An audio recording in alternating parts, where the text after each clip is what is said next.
Hello everybody! Welcome to our channel, Mabuhay!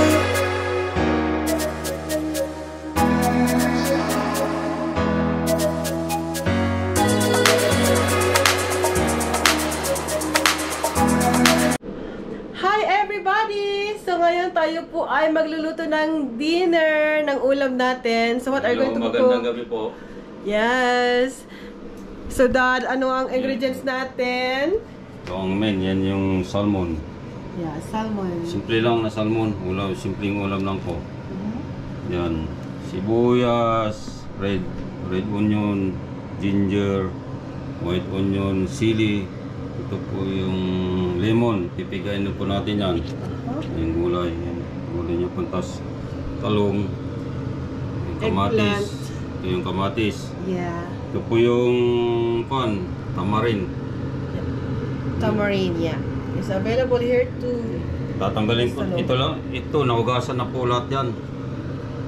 Yan, pag ilalagay po natin ito, tanggalin lang yung balat.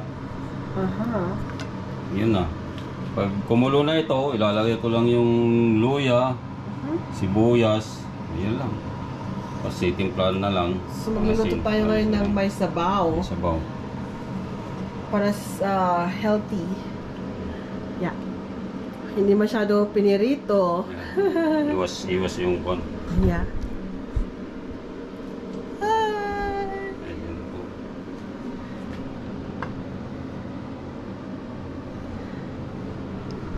So we're waiting for that na kumulo. Tapos ilalagay natin yung ingredients natin. Nilinisin ko rin po yung lutuan namin. Kaya hayan, makintap. I cleaned this one yesterday. Kasi off po ako. Ayan.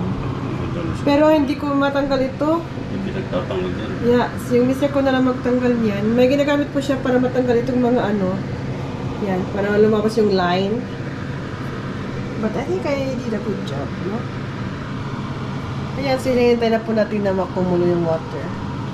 Tapos ilagay natin yung mga ingredients natin. So, mag-uulam po tayo ng vegetables. Ayan, malapit na. Yung salmon po is a good source of Omega-3. Omega-3. Maganda po para sa ating brain. Ayan, guys. Katawan. Yes. So, okay. Pwede natin ilagay na yung ano. Bukulo na ito. Sibuyas.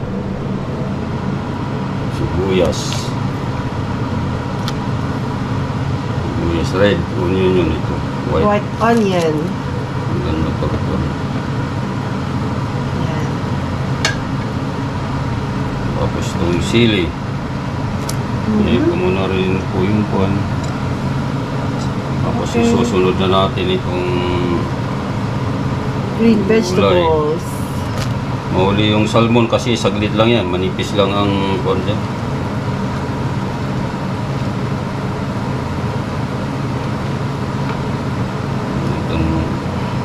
And talong. Ayan. Tapos last ang fish. Good. Depende. Yan, Kung lang. pwede nyo unahin yung fish, pwede rin. O pag Isda. malalaking fish ang nilagay nyo. Ito ko lang. Malit lang na Pag slice. nagluto, ganyan lang. Huwag nyong halo ng halo, ganyan lang po pagluluto. Okay. So, tanggalin ko lang ito. Ilalagay po natin doon. Tanggalin yung cover. Ay, yung, ano yung shell. Shell niya, shell ng tamarin. Ay, pag nasa Philippines po tayo, we usually gamitin yung fresh. Fresh, no? pwede yung fresh. Sa Pilipinas kasi ito, may fresh, may ganito sa binta sa mga palengke, ganito rin. Eh, wala po kasi tayong fresh na gano'n dito. Pero parehas din ito. Kasi pinapatuyo lang eh.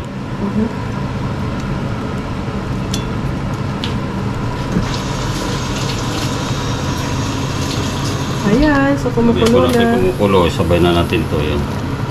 Okay. Medyo matamis-tamis na po ata yan kasi ano, hinog, no? Hindi, maasim ito. Iba yung matamis, iba yung kon. Maasim ito na tamarin. May sweet tamarin. Yung may itim-itim. Oo. Opo, lagyan natin ng konting asin. Tapos mag-a-adjust uli mamaya. So, dalawa yung pampaasim po niyan, yung kamatis at saka yung tamarind. Tapos ito, lemon. Ang muling tiga Korean. Yeah. Ay. Right. Pwede na natin nilagay ito para sabay-sabay na. Yan yung ating thin slices of salmon. Ayan.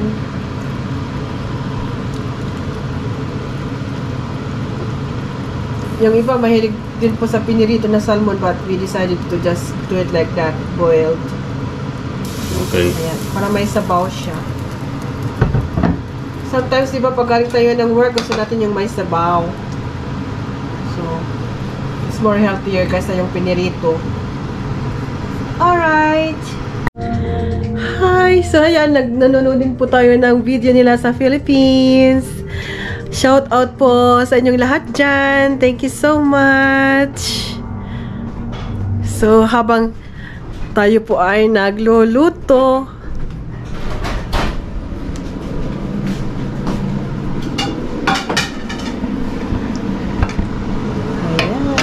patingin. Wow! Talagang may sabaw ang ating niluluto. Mister ko po ang nagluluto ngayon. Kasi pero po kaming off ngayon. So kaninang hapon we drop our son kasi maglalaro daw sila ng tennis, magpa-practice ng tennis. So, ayun. Ito po ito yung huling kon. Yung lime. Ito po yung lemon o lime. Pwede yung kalamansi, walang problema ito. O yung madalandan na yung hindi pa gano'n yun. O ito. Sige na yun po. Nasa inyo po yung ano, kung gusto nyo ng maasim, nasa taste po ninyo yan. If you think na tama na yung dalawa kasi may kamatis naman, ilagyan na natin ng asin po yan. Mag-adjust ako kung wala. Yung mga iba naglalagay ng bitchin, nasa inyo po yan. O, diba? Ang kwan rito, wala kayong bitchin yung kwan, nilalagay ko po yung 1 teaspoon na yung kwan ng asukal. Yun ang alternate yan. okay guys, so ayan na po yung ating niluluto. Malapit ang maluto yan, ilang minutes na lang. Hindi natin i-overcook yung vegetables. So, yan, pag malambot na ito, pwede na natin patayin, okay? I mean, pwede na natin i-turn off yung lutuan natin. Oh, ayan, it tastes so good. Yung salt niyo, i-adjust mo nyo na lang according to your taste, okay? So, ayan po. So, yan yung ating vegetable na may salmon. Hope you like it. Thank you so much for watching. Bye-bye! Bye! So, ayan, tapos na yung ating niluluto. Kain na tayo mamaya, guys. Tingnan natin sa labas. Let's check outside, okay? Ayan. Kami nanonood ng video nila, oh. Shout out po sa inyong lahat. Ayan, check natin sa labas, guys. Ayan, busy yung ating kalsada. Pupunta na tayo ng spring. Tapos mamayang gabi, mag-adjust tayo ng time, di ba? Oh, 1 hour. Yeah, we're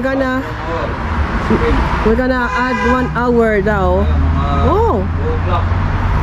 Yeah, spring forward tayo ng 1 hour, guys. So don't forget to adjust your clock. So, mas maaga tayong magising bukas. Ayan. Oh, busy-busy yung natin, ha? Yung road natin. Ayan.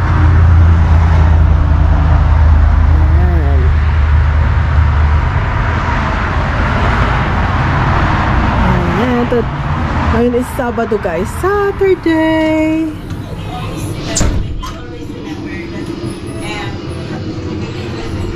Yung bagahe namin pala, pinadala na namin sa Pilipinas. So, it will gonna reach the Philippines. Linis na. Yes. April, Dad, no? Second week yun. Second week or third week of April daw po. So, ayan. It will gonna reach there. Ayan. Yeah. So, thank you so much. Ayan, magbabay ka na, Dad. Bye. Blessed evening sa inyo. Magandang umaga ng linggo dyan sa Pilipinas. Yeah. Dito naman is gabi pa kami. Yeah. Habang tayo nanonood dyan, oh. Mamaya kakain na po kami ng dinner. Alright. Thanks for watching. Bye! Have a blessed evening. Po sa inyong lahat. Don't forget to like, comment, and subscribe. So, ayan. Night, bye! Guys, kasi off ko, naglinis po ako ng mga walls namin. Nagpunas-punas po ako kasi pa-spring na po tayo, di ba? So, naglinis po ako ng mga walls. Ayan, kasi di ba pag tumatagal, nagkakaroon tayo ng, ano ba yung tawag natin doon, Dad? Yung Minsan may cobwebs dito or yung ano, yung mga dust, nag-i-stay po sila sa wall. Kaya maganda pala yung pinupunasan. So, ayan. Pinunasan ko yung mga walls namin. Ito, oh. Pati yung sa baba. Tapos yung anak ko kasi, mahilig siyang mag-jump-jump. Tapos, hahawakan po niya yung taas ng mga ano, kaganyan yan, oh. Magja-jump siya parang sa basketball. Tapos, itatouch niya yung gano'n doon. Kaya mga fingerprints na minsan, nagmamark doon sa mga doors or dito sa side. So, ayan, malinis na siya. Yeah.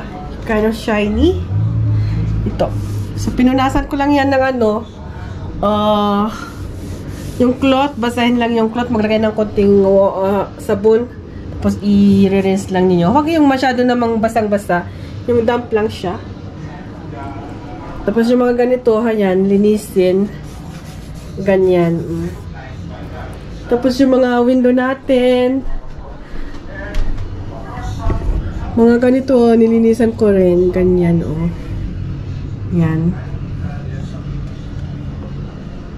So, yun, malinis-linis na.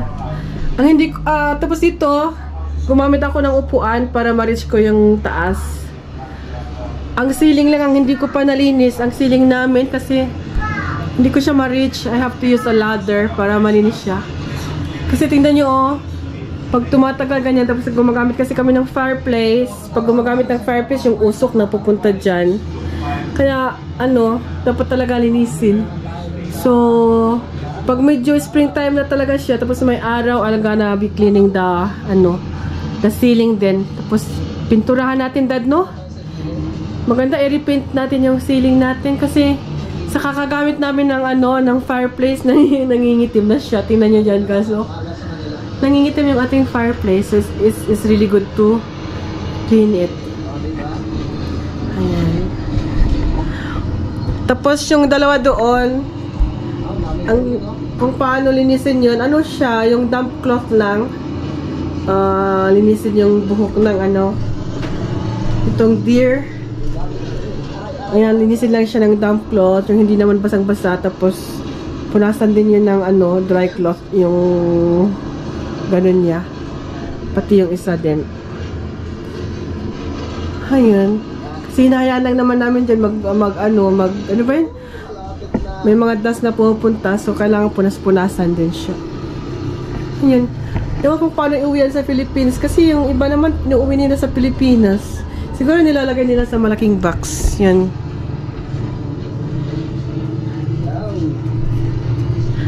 Ayan, guys. So, ayan, maglinis-linis po kasi spring na ulit. Spring na ulit siya. So, it's also good. So, ayan. Maganda na siyang tingnan. Wala na yung mga bakat-bakat na mga kamay. Dito rin sa ano, sa may ano, sa door, ganun din siya, guys. Punasan din. So, ayan, wala na yung mga bakat-bakat dyan. Ayan. Tapos ito, gumamit lang kayo ng mga ano, yung antibacterial wipes naman sa mga doorknobs. Ito mga antibacterial wipes din lang ang gagamitin ninyo para panlinis dyan. Kasi ito ang palaging hinahawakan, di ba? Tapos mga switch. Ayan, mga saksakan. So, there you go. So, ayan. Tapos yung floor natin. Ayan, kasi di ba pag winter time, ang floor natin is ano, palaging yung asin, kasi naglalagay tayo ng salt sa labas, kaya nagiging maasin yung floor natin. So, Nalalaglag po yan. oo. So, ang ginawa ko lang po is punasan or i-mop, dry, tapos ilagyan ulit ng pang-polish. So, ayan. Nag-polish po tayo ng floor natin. Ayan. Tapos yung polish lang naman parang sa ano, wala kasi kaming ano, lampaso. Parang sa Pilipinas, di ba may lampaso tayo. Ano ba yun, coconut husk na ginagamit natin pang ganon. So pag uwi kami sa Pilipinas, kuha ko ng ganon. Pang lampaso sa akin. Magandang exercise yun sa floor natin, no? Maglampaso ka everyday. Pero ito yung ginagamit natin na pang ano, pang polish ng floor dito is kahit walisan mo lang siya, makintab siya, guys. So yan, or punasan mo lang siya. Hindi mo ko siya nilalampaso all the time. Ganyan lang. So, yun ang ginagamit ko. Holloway ang ginagamit ko namin. Ano talaga siya, nire-restore niya yung ano, yung shiny ng floor. Yung pagka-shine ng floor. So, it's really nice. Sabi ko mag-uwi ako sa Pilipinas kaya ng gano'n. Ang ginagamit na sa Pilipinas kasi yung ano, parang kandila, di ba? Pag naglilinis na ng floor, nung bata pa kami. Ganun din ba kayo? Nung mga bata kayo, naglalampaso ng floor? Ang ginagamit pa natin nun, di ba, is yung ano, kandila. Yan ang ginagamit namin sa Philippines nun. Sa bahay ng mom ko. Ayan, so dito may Holloway na bibili po na yan natin yan sa store. Yan. Maganda po siya. Pang hardwood talaga. So, okay guys. Ang dami kong daldal. Dami nating daldal. So, good night ulit. Bye-bye. Bye. Nakain po tayo ng red rice. Yan o. Lagay natin sa table.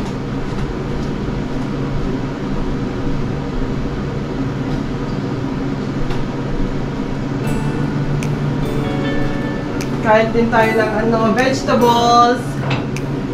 So, ito na yung linuto natin kanina. Linuto ng ating mister.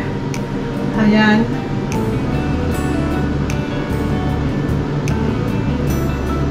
Dahan-dahan lang sa pag... Wow, kakain tayo ng vegetables. There we go. It's... Masarap yung sabaw. I like the sabaw. Eat guys. Careful.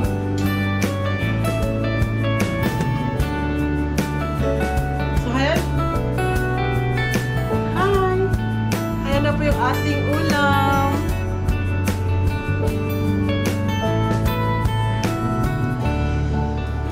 Lagay natin doon. Oh, mainit.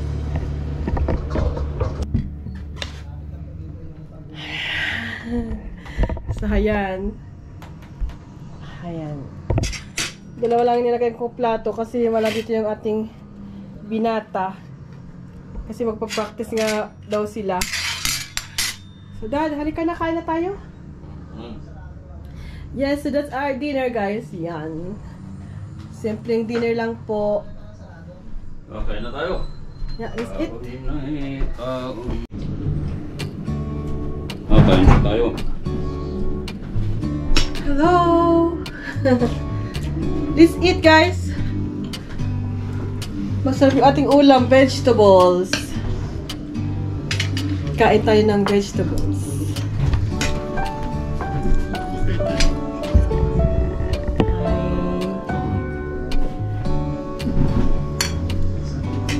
So, ayan po. Tamang-tama lang yung asim. Aha. Gusto ko yung ano, ito oh, kamatis. Dahan-dahan nyo lang yung fish kasi yung fish is soft. Madudurog. Ayan. Masarap po ng sabaw nito, oh. I like the sabaw. Pagkain Pilipino, para kaming nasa Pilipinas, kahit araw-araw na ganyan ng ulam, masarap. Yan, oh guys. Yan, may sabaw, sinabawan. Tapos itong rice natin, parang yung rice sa Mountain Province. Ayan, oh. Ubus na ang vegetable natin. Okay. So, ayan, kain po tayo. Have a good evening. Bye! Bye!